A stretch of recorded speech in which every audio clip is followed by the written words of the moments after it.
안녕하세요. 제니 원장입니다. 지난번에 올렸던 우파니샤드의 지혜 브라만을 어떻게 알 수 있는가를 소개하면서 그 우파니샤드나 인도 철학의 형이상학에 대해서 얘기하는 거잖아요.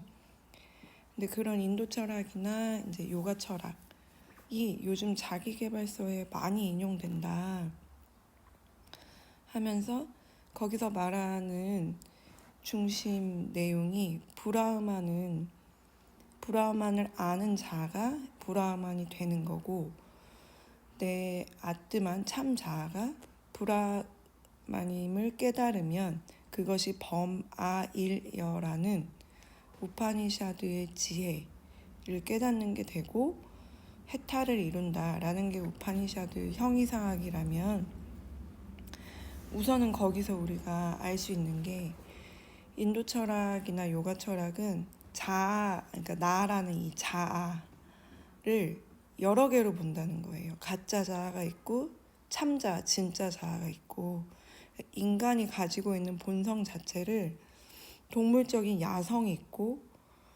신성, 신에 가까운 어떤 성질도 가지고 있다. 그 야성과 신성의 중간 사이가 인간이고, 그렇기 때문에 인간은 뭔가 수련하고 깨닫고 훈련함으로써 신성을 향해 나아갈 수 있다. 이런 게 인도 철학에서 보는 인간의 잠재적 가능성이라고 본다면, 요즘 나오고 있는 자기계발서들을 보면 이제 자꾸 밖을 보지 말고, 밖을 봐봤자 소용이 없으니까, 내가 어떻게 할 수 있는 게 없으니까 자기 안을 봐라,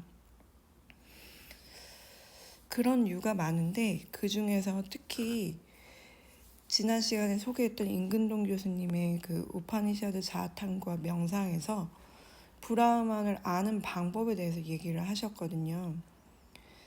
우리가 일반적으로 그렇게 브라흐만을 알면 브라흐만이 되고, 브라흐만이라는 것이 뭔지 알고 싶은데 어떻게 알게 되냐라는 부분에서는 경전이나 경전에 대한 주석을 다루신 분들의 그 논리를 보면 다 거의 직관적인 통찰, 그냥 한 방에 깨닫는 것, 누가 설명해줘서 공부해서 알 수 있는 게 아니라 내 느낌으로 오는 것이다. 돈오 점수의 돈오 같은 것이다. 이렇게 그냥 막연하게만 얘기를 해요. 저도 궁금했고, 이제 다른 도반들도 궁금해서 이제 교수님한테도 여쭤보고 했는데, 이제 임근동 교수님 제가 소개했던 그 논문에 그나마 답에 가까운 것이 나와서 우리가 그 논리 전개를 살펴볼 필요가 있다 했던 거거든요. 그래서 그걸 요약해 보면은 결국은 사람이 몸에서부터 흘러나온 이 감각이나 지각기관이 즐거워하는 것, 그러니까 우리가 즐기는 것, 엔조이하고 향유하는 것으로는 뭐 시각이나 청각이나 촉각이나 미각이나 이런 다섯 지각기관으로는 브라흐만이라는 존재를 알 수가 없고, 우리의 본 마음이라고 이제 샹카라라는 우파니샤드의 주석가는 우리의 본 마음이 브라흐만으로 가득 찼을 때, 브라흐만을 좋아해서 그걸 추구하고 희구해서 우리의 자아 명상, 자아 탐구를 통해서 내 마음에 브라흐만을 가득 채웠을 때, 외부로 빠져나가는 지각기관의 그 탐함을 걷어들이고 내 마음에 브라흐만을 가득 채우고 브라흐만을 좋아할 때 브라흐만이 얻어진다. 결국 내 참 자아는 참 자아를 좋아할 때 얻어진다 라는 이론을 제시하시거든요. 그리고 그거를 그냥 본인이 막 쓴 게 아니라 까타 우파니샤드, 이샤 우파니샤드, 스웨타 스와타라 우파니샤드 뭐 이렇게 경전의 예를 들어주셨고, 그거를 제가 이제 지난 영상에 만든 거였어요. 근데 그것의 쉬운 버전이라고 할 수 있는 어떤 자기계발서를 제가 읽게 돼가지고 대비해서 보면 좋을 것 같아서, 재밌을 것 같아서 소개합니다. 나온 지 얼마 안 됐고요. 울트라 셀프라는 책이에요. 근데 이름 자체가, 셀프는 이제 자아인데 울트라라는 것 자체가 뭐 슈퍼나 하이퍼처럼 초월할 때 초자, 그러니까 뭔가 뛰어넘은 그런 뜻이거든요. 그래서 울트라 셀프의 부재 자체가 나를 뛰어넘어 스스로 마음의 감옥에서 탈출하는 법입니다. 이때 나는 에고에 해당되는 뭔가 야성에 해당되는 다섯 감각기관, 오지각기관에 끄달리는 그런 수준의 낮은 수준의 나를 말하겠죠.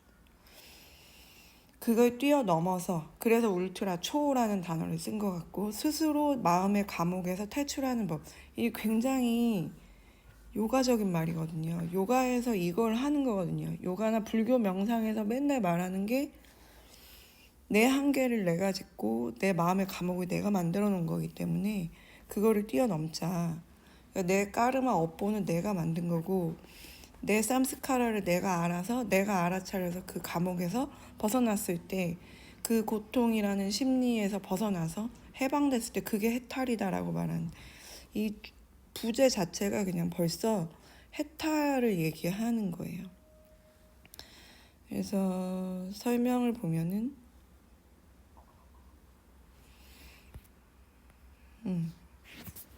요거보다 요게 낫겠네요. 인생이 바뀌는 인간의 본질 울트라 셀프, 돈, 성공, 경제적 자유를 위한 자기 개발 과잉 시대. 인간의 본질은 울트라 셀프에서 출발한다. 이제 자기 개발서가 나와서 유행한 지가 꽤 됐죠.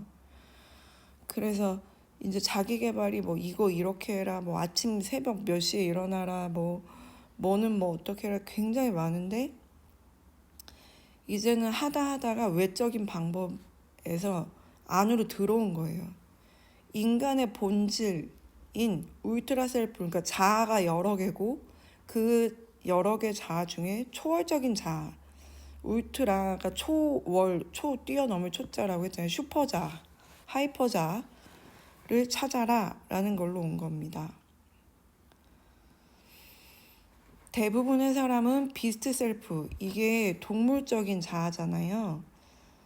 제가 지도자 교육 시간에 요가 철학에서 자아를 여러 개로 나누는 것에 대해서 너무 일반적이지 않은 이야기니까 인간은 야성과 신성을 가지고 있다, 뭐 이걸로부터 설명을 해주거든요. 근데 그 얘기를 똑같이 하고 있어요. 대부분의 사람은 비스트 셀프 상태로 동물적인 본능에 굴복당해 알고리즘처럼 굴러가는 삶을 산다. 이게 자기 까르마 업보 삼스카라대로 산다는 거거든요. 알고리즘이 이미 나한테 생겨버린 그 알고리즘이 요가 용어로 하면 삼스카라라고 할 수 있겠네요. 반면에 동물적 본능을 거부하며 삶을 주체적으로 이끌어 경제적 시간적 자유를 누리는 다른 차원의 존재들이 있다. 자기 자신과 싸워 자기를 뛰어넘은 사람. 나는 이들을 울트라 셀프라 부른다.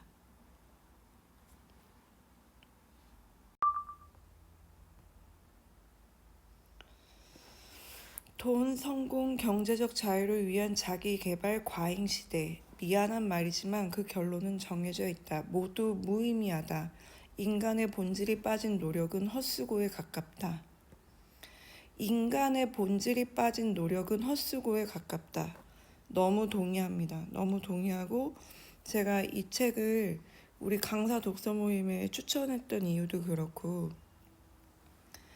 이제 요가 경전 우파니샤드랑 비교해서 저희 독서 모임에서는 독서하고 필사하고 명상하기로 했거든요.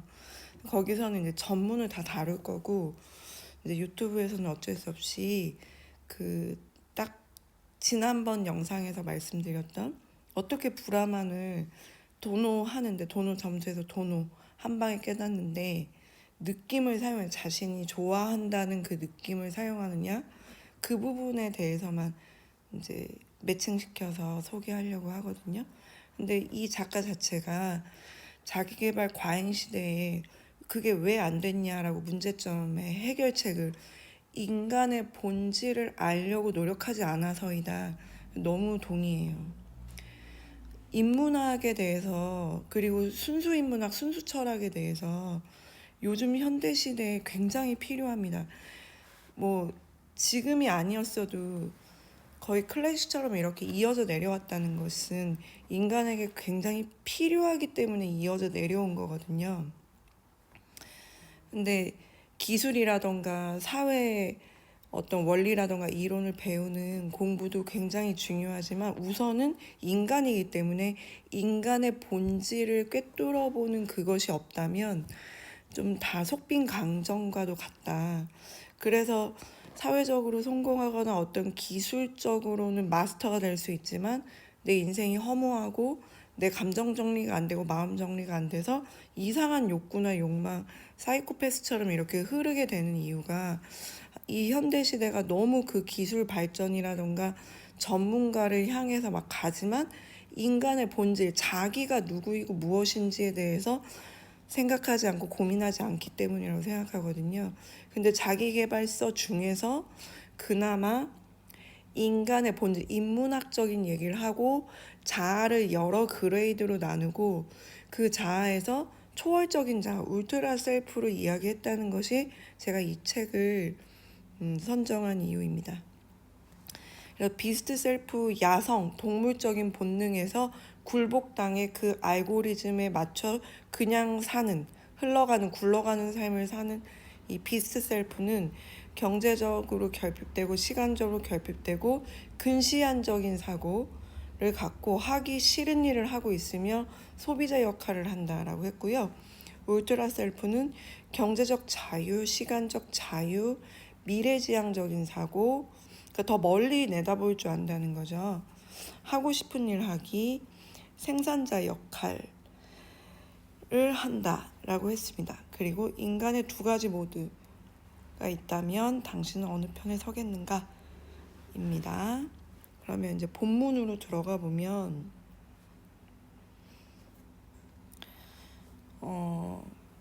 여기 이제 제가 적어 놓은 게 야성과 신성에 대해서 얘기를 하고 있죠. 아까 그 다산복스 서평에 나와 있는 부분인데요.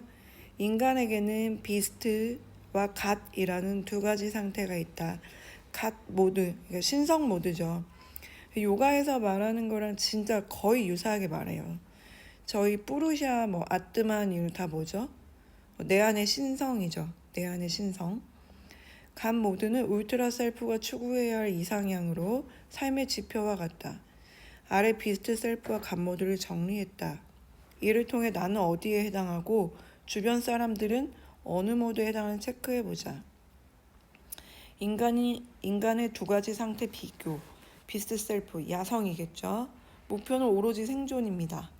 그러면 편도체가 굉장히 활성화돼서 공포, 두려움, 경쟁, 싸워서 이기냐 지냐, 내가 죽냐 제가 죽냐, 그러니까 항상 이 모드로 사는 거예요. 그러면 어떻게 되냐, 화 아니면 슬픔, 그러니까 좌절 아니면은 내가 쟁취하는 거니까. 그리고 공포와 두려움의 상태로 있습니다. 그러면 신경계적으로 봤을 때도 교감신경이 굉장히 올라가 있겠죠. 이기적이 되고 비교하고 경쟁하는 마인드가 되고요. 인과관계는 분석하면서 불평하는 삶이 됩니다. 간 모드, 신성의 모드는 목표는 타인과 공전입니다. 왜냐면 우리 그 우파니샤드 1원론에서 보면은 내가 너고 너가 곧 나고 내가 모든 존재고 그걸 깨달으면 브라흐만이 된다. 이거 지난 영상, 그러니까 지난 영상 그 지난 영상에서 그걸 가지고 어떻게 삶에 적용할 것이고 명상할 것인가에 대해서 그것이 내 마음을 어떻게 더 넓고 깊게 경계를 허물어뜨리면서 내 마음을 정리하고 받아들이는데 얼마나 도움이 되나를 얘기했었습니다. 상태는 기쁨, 감사, 깨달음입니다. 그리고 이타적으로 되고요. 커넥트 마인드가 되고 인과관계는 뭔가를 창조하고 성취합니다. 그러면 이 책에서 그 브라흐만을 느낌으로, 그 좋아하는 느낌으로 알게 된다라고 한 부분에 설득력을 주는 걸 해볼게요. 자, 161페이지입니다. 명상으로 감정을 바꿔라. 왜 감정을 바꾸는 게 이렇게 중요한지 너무 설득력 있게 잘 말씀하셨어요, 이 작가가. 이 책을 통해 명상을 처음 접한다면 우선 당신의 모든 선입견을 내려놓길 바란다. 울트라 셀프의 가장 큰 걸림돌은 예전에 심은 나에게서 만들어진 선입견이다. 이걸 아함까라 또는 에고라고 부르죠. 이제는 의학기술의 발달로 웬만한 질병이나 수술은 약물 치료가 가능해졌다. 하지만 스트레스로 인한 자신만의 특별한 질병이나 정신질환은 여전히 선진국에서도 문제가 된다. 그래서 더 나은 삶의 질을 위해 주목하고 있는 부분이 바로 변연계다. 그렇다면 어떻게 변연계의 변화를 일으키고 다른 감정을 느낄 수 있을까? 변연계가 뭐냐면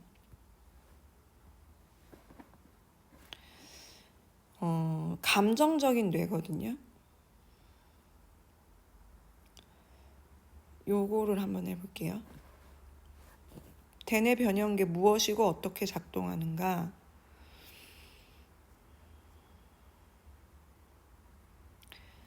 우선 변연계는 감정적인 뇌로 알려져 있다.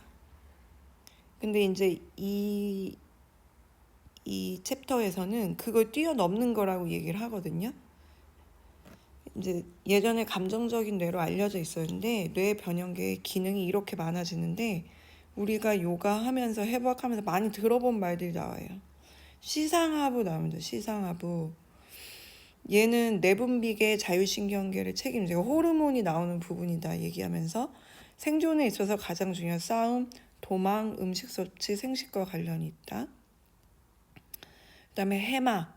해마는 측두엽, 그러니까 우리 뇌 옆부분이죠. 전두의 구조로 해마처럼 생겼다. 해마는 매우 중요한 부위이기 때문에 이것이 없으면 우리는 인간 기능을 할 수 없다라고 하네요. 지금 이게 다 변연계를 설명하고 있는 겁니다.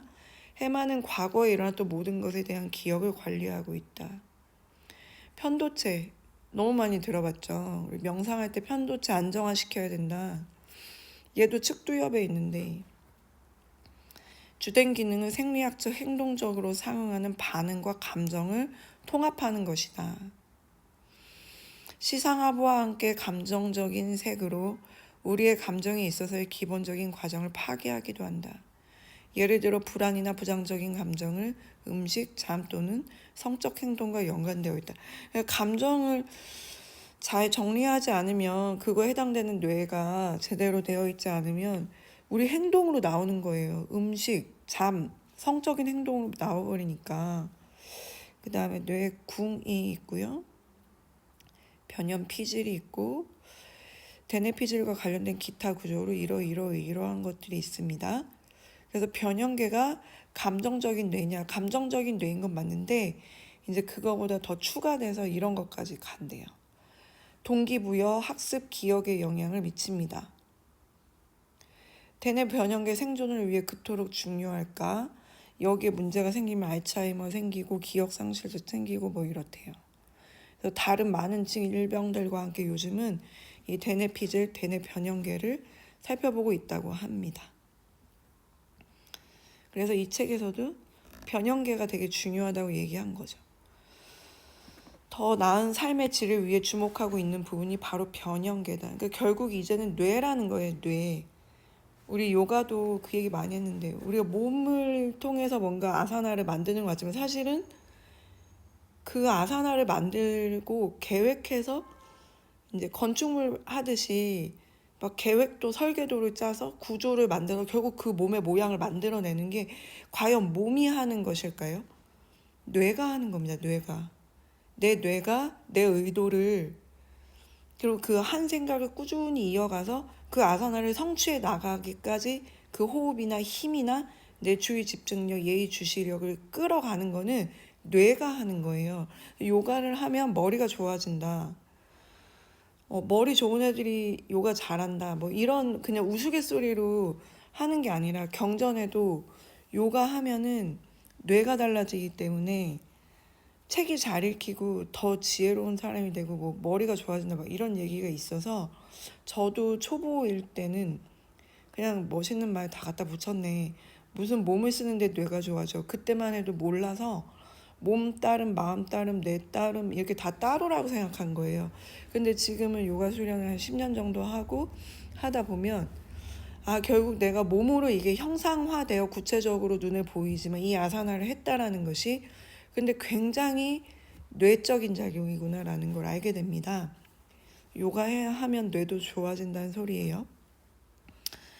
그러면 이 변형계를 어떻게 관리할 수 있냐, 이 변형계가 삶의 질에 그렇게 중요한데 하는데 이 얘기를 하죠. 정답은 느낌에 있다. 예를 들어주는 게 첫 번째 챕터에서 그 노인들한테 20살 때 환경을 그대로 만들어줬대요. 마을 자체를 그 사람들이 살던 1970년대로 완전히 다 복고로 만들어주고 옷도 그런 걸 입혀주고 주입을 한 거예요.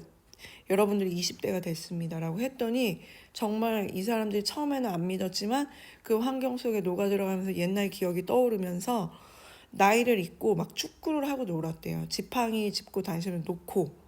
그리고 나중에 연구해보니까 조사해보니까 IQ도 60%나 높아졌다고 합니다. 이게 정답은 느낌에 있다라는 것에 이 주장에 근거, 힘이 실리는 근거를 제시하고 있는 거죠. 또 다른 실험에서는 스트레스를 많이 받은 사람들에게 6주 동안 호흡에만 집중하는 명상을 하라고 했습니다. 그 결과 1561개의 새로운 유전자가 활성화되었대요. 정말 요가는 엄청난 걸 해주고 있습니다. 그래서 저는 이게 요가를 너무 그냥 몸 쭉쭉 늘리고 스트레칭하고 그게 너무 안타까워요. 그렇게만 알고 있는 게. 그리고 말술 수련할 때 뭐 하는 건지 모르겠다 이렇게 얘기할 때 이걸 어떻게 더 잘 설명해 줘야 되나 항상 고심하게 되고 연구하게 되고 책임감을 느낍니다. 말술 수련할 때 뭘 하는 걸까요? 호흡에만 집중하는 명상을 6주 시켰는데 1561개의 새로운 유전자가 활성화됐대요. 우리 말술 수련할 때 자기 자신의 몸짓, 의식, 호흡에 계속 집중하게 하는 거예요. 자기 진도까지 1시간 반, 2시간. 정말 내 인생에 너무 좋은 안전핀 같은 걸 딱 박아놓는 겁니다. 뇌세포도 막 살아날 거고요. 호흡으로 계속 했기 때문에 내 몸에 젖산도 막 빠지면서 완전히 리프레시 될 거고요. 제일 중요한 건 의식을 몸에 붙이는 훈련이 되기 때문에 바깥쪽으로 빠져나가서 외부가 보이고 흔들리고 감정이 막 다른 사람의 감정에 노예가 된 것처럼 왜 저 사람이 나한테 저럴까, 외부의 이건 뭘까, 막 그런 걸 차단해 주면서 오로지 내 인생의 주인공이 내가 되게 하기 때문에 정말 많은 사람들이 말술 수련을 하면서 그걸 조금이라도 무의식적으로 말로 표현하지 못할 뿐이지 느꼈기 때문에 이걸 계속 이어가는 거라고 생각합니다. 그래서 좀 맛보셨으면은 이렇게 좋은 거를 많은 분들이 알고 깨달았으면 좋겠다라고 생각합니다. 자, 이는 느낌의 역할에 대해 다시금 생각해야 할 핵심 주제이다. 뇌가 상상해서만 가능한 일을 현실에서 나타내려면 방법은 하나밖에 없다. 우리 이런 거 되게 많이 하잖아요. 끌어당김의 법칙. 상상해라, 이미지화해라. 근데 그거를 누구나 상상할 수 있고 하는데 현실화되지 않는 사람이 있고 현실화되는 사람이 있는데 그것의 구체적인 방법이 이 느낌이라는 거예요. 다시 한번 읽어보면 뇌가 상상해서만 가능한 일을 현실에서 나타내려면 방법은 하나밖에 없다. 바로 느낌을 달리해줘야 한다. 이는 명상으로 가능하다. 내가 주로 느끼는 감정의 감옥에서 해방되고 싶다면 명상에 답이 있다. 많은 사람이 명상이라고 하면 수련원에 들어가 배우는 특정 행위라고 생각한다. 하지만 그것은 생각과 거리가 멀다. 명상은 친숙화라는 의미를 담고 있다. 무엇과 친숙해질 것인지 당신이 정해야 한다.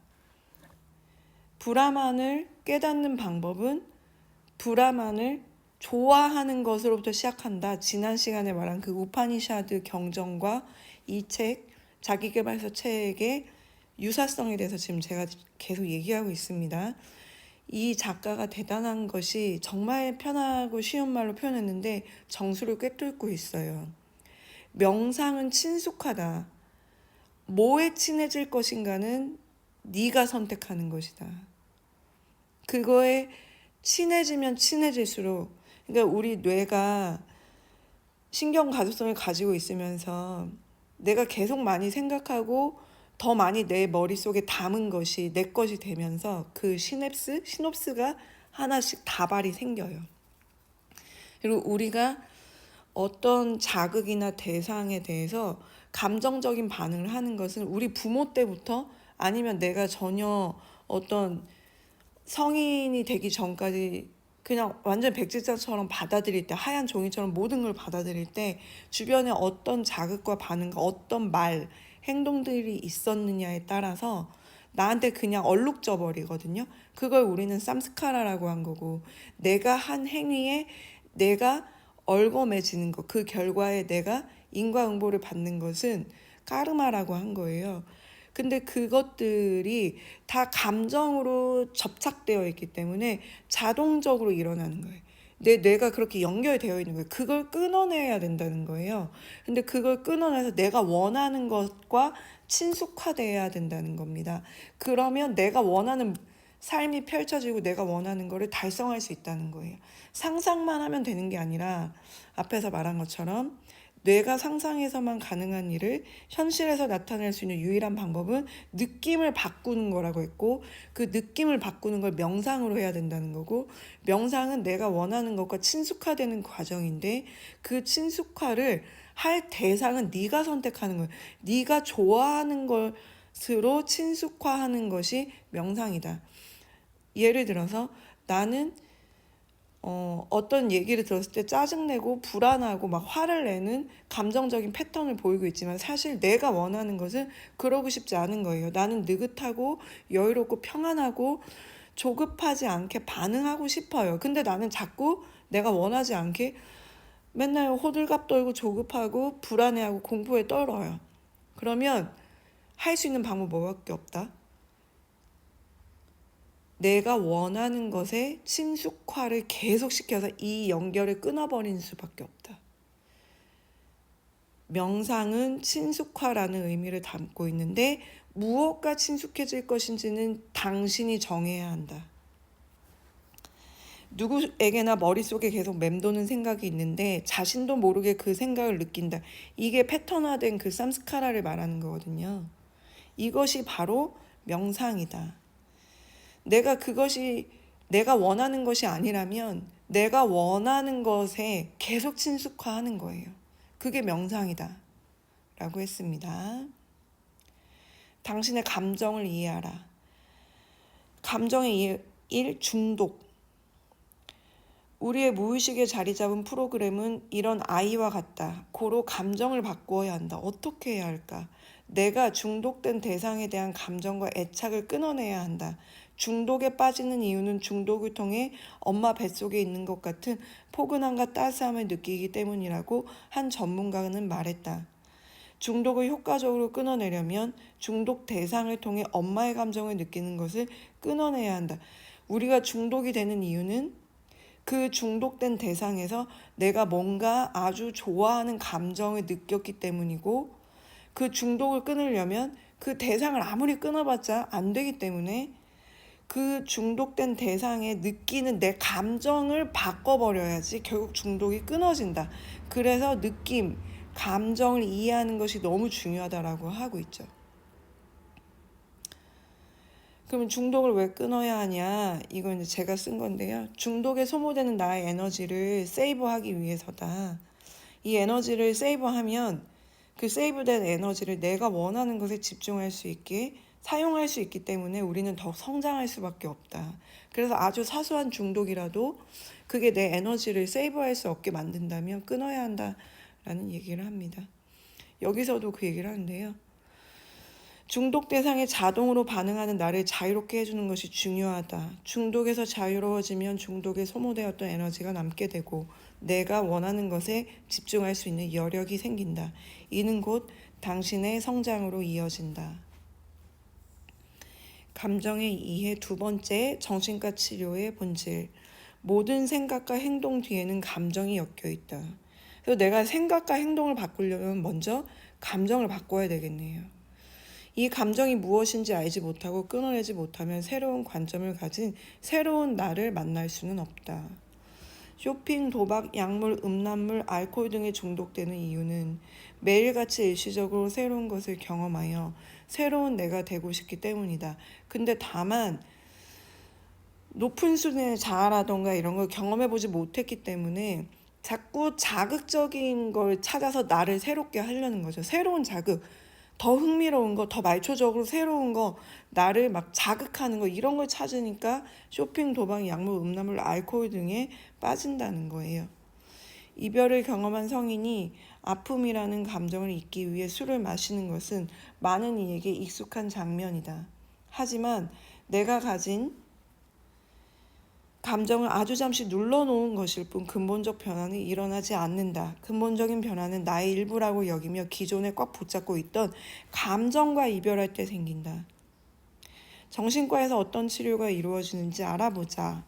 정신과에서 행해지는 대표적인 치료는 인지행동 치료이다.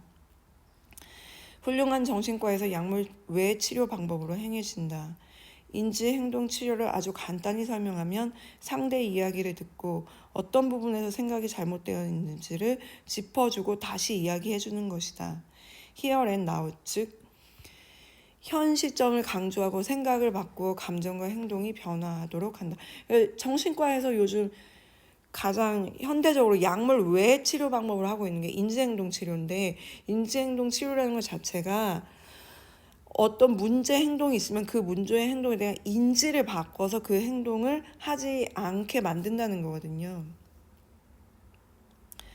어떻게 생각해야 하는가는 사람의 이성과 관련이 있다. 하지만 사람의 이성은 감정을 뛰어넘지 못한다.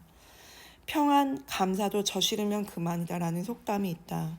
아무리 이성적으로 맞는다고 한들 그 이유만으로 선택하는 사람은 드물다. 감정의 영역인 내 마음에서 받아들여져야만 같은 선상에서 이성적인 생각을 할 수 있다. 제가 제가 아끼는 우리 제자들, 강사들한테 책을 왜 못 읽냐, 너희들처럼 이렇게 말초 수련을 매일 하는 친구들이 책을 왜 못 읽냐. 근데 그 친구들한테 물어봐봤자 답이 안 나오니까 제가 이제 생각을 해보고 얘기를 해준 게, 저는 책을 읽으려고 딱 그 저만의 책상과 책장 자리가 있잖아요. 그거에 앉는 걸 상상만 해도 편안하거든요. 제 어떤 안식처예요, 안식처. 책을 읽을 때 막 그 깨달음, 내가 모르는 것을 알게 되는 그 뇌의 카타르시스, 막 쾌감도 있지만 마음이 좀 울적하거나 아니면 뭐 내가 해결할 수 없는 답답함이나 이런 것이 와서 저는 마음 정리를 하는 게, 그러니까 여기가 제 명상처예요. 앉아서 책을 피거나 논문을 읽으면 저는 가장 평안하고 안정된, 보호받는 느낌을 받아요. 그래서 제가 너네는 그걸 못 느껴서 그렇다. 책을 읽으려고 하면 뭔가 답답하고 못 알아들을 거, 이게 학교에서 주입식 교육 잘못 받아서 그런다. 너희들이 재밌고 편안하고 뭔가 이런 느낌을 받을 수 있는 책부터 시작해. 하루에 10분만 시간이랑 공간을 딱 내. 그냥 하루 중에 내가 책 읽어야지, 이게 아니라 처음에는 틀에 박아버려야 돼. 뭐 아침 먹기 전에 1시간, 뭐 아니면 자기 전에 1시간 또 너무했다. 처음이면 10분, 뭐 10분 뭐 이렇게 딱 한번 그 시간 그 장소에 그냥 너네를 갖다 붙여보고 거기에서 편안함을 느껴. 뭔가 행복함, 안식 같은 걸 느껴. 그러면 그냥 굴러가. 그때부터는 굴러가. 근데 이게 안 되면 격차가 계속 벌어질 거다. 그걸 한번 느껴서 감정적인 어태치먼트까지 된 애들은 누가 시키지 않아도 책을 계속 읽는다. 읽고 사고하기 때문에 사고력이 계속 높아져. 그런 애랑 당할 수가 없다. 억지로 한 번씩 책 필까? 좀 읽다가 모르겠네, 재미없네 하고 이러면 이건 완전 시간 싸움이고, 시간이 벌어지면 벌어질수록 그 격차는 엄청나게 벌어진다. 빨리 그 패턴을 만들어라. 네 감정을 붙여라 거기다. 그 얘기 많이 하거든요. 근데 그 얘기랑 똑같네요.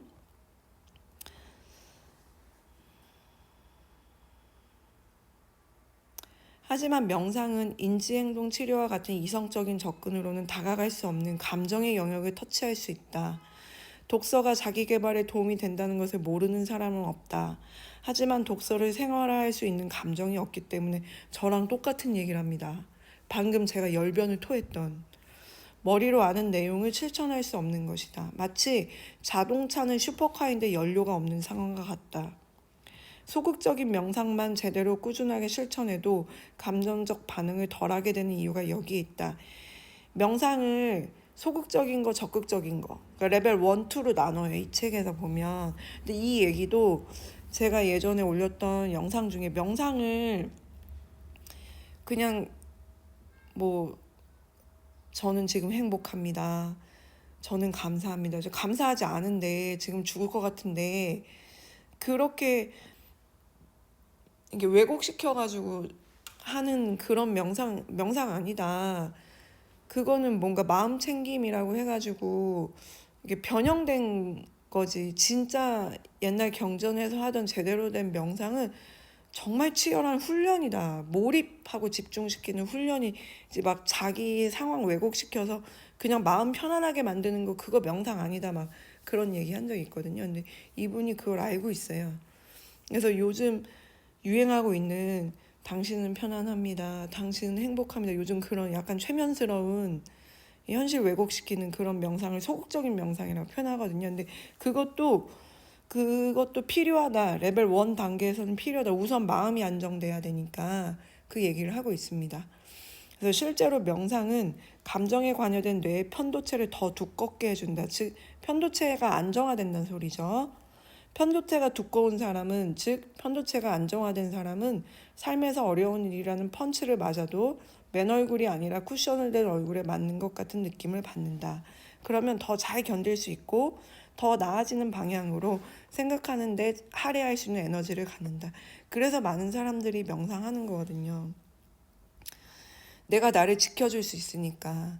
내 삶의 주인이 내가 되니까. 울트라 셀프는 감정에 묶인 나의 에너지를 자유롭게 하는 기술이다.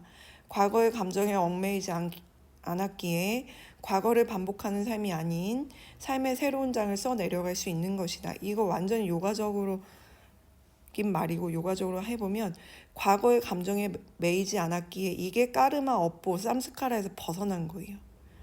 과거를 반복하는 삶 이거를 윤회라고 하는 거예요. 요가에서. 그 윤회를 끊어내서 삶의 새로운 장을 써내려 나갈 수 있다. 이게 삶이 완전히 새로운 국면으로 바뀌었다. 이게 해탈입니다. 해방, 독존, 목시아 다 같은 말입니다. 나 자신은 무엇에 애착이 있는지 어떤 것을 감정적으로 혐오하는지 자각하고 거기서부터 출발해야 된다. 이 부분을 우리 그 독서 필사 명상 모임에서 명상으로 해보려고 해요. 그래야만 당신의 그릇에 어떤 것을 채워도 새어나가지 않을 수 있다. 중독이란 기존의 나의 마인드가 몸이 된 상태다. 바뀌고 싶다면 먼저 내 안의 애착, 감정적 결착을 끊어내야 한다.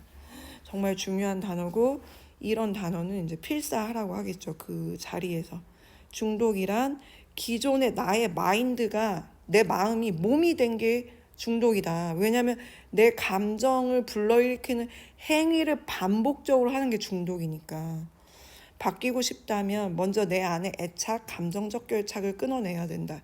그 행동을 끊으려고 해봤자 돌아오고 하는 이유가 그런 거다. 그 안에 내 애착, 감정적 결착을 끊어내야 된다라고 합니다.